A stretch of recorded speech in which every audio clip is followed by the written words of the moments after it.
My education musically was a hit-and-miss affair. You did what you thought you should do, and you followed your friends, and you asked questions, and you watched piano players' hands, and you tried to play the drums like the way it looked. You did the best you could do by imitation. Everything was frustrating because we had no idea how to be orderly and to attack this music in an organized fashion. You would do this, you would do that, you think you should do this, you think you should practice giant steps, maybe you should practice long tones.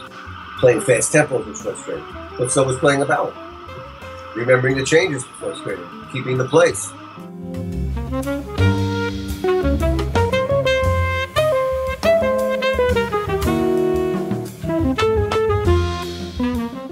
I've had a few experiences where, older, more experienced jazz musicians have laid some little morsel of information that made a huge difference in my approach.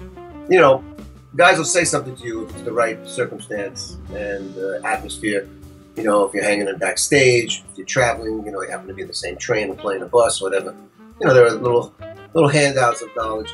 I'm very generous with that with young musicians because I know they want that. You want the older musician to say something to you that's meaningful, that reflects their experience and who they are, because it's coming from the horse's mouth and it's coming from years and years of working at it. I remember Freddie Hubbard telling me, never play longer than the leader. Enough. Never play longer than the leader. Yeah. Yeah. It's like, yeah, okay, won't do that anymore. One time with Elvin Jones, we got into a discussion about how many possible times he might have played my favorite thing from Coltrane. That's kind of a ridiculous question, but it opens an avenue of thought.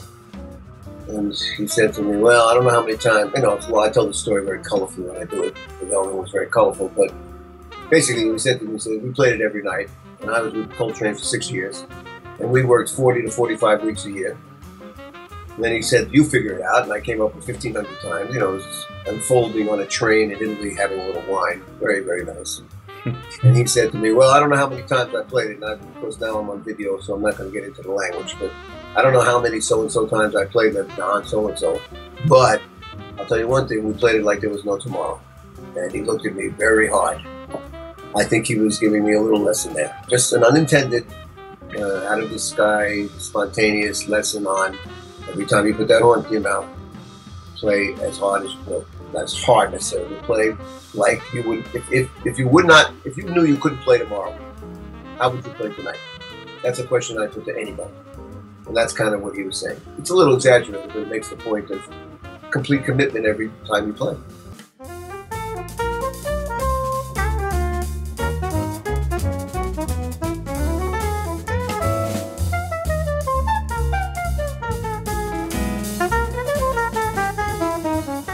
There are many viewpoints and perspectives on playing music, or any art form really, so the more different points of view you can have access to, I think the broader and more comprehensive a musician you become.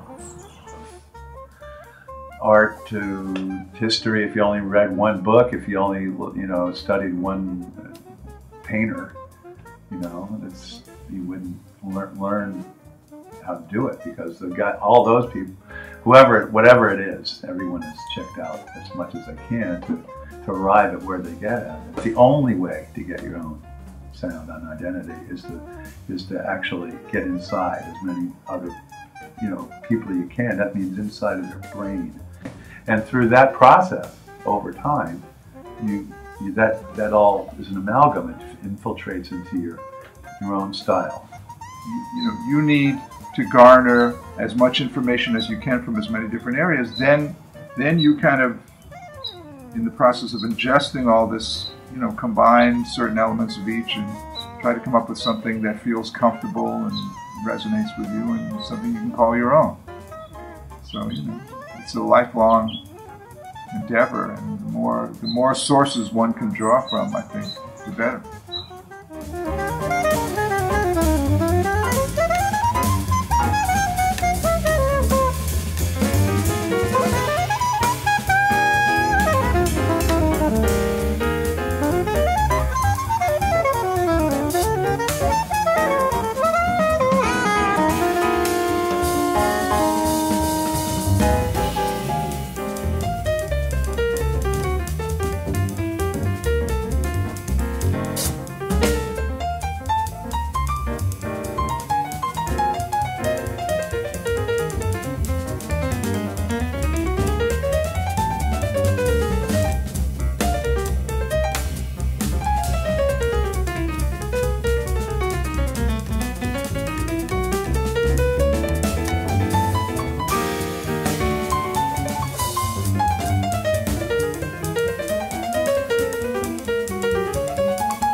let's say, what I talked about, the oral method and completely written.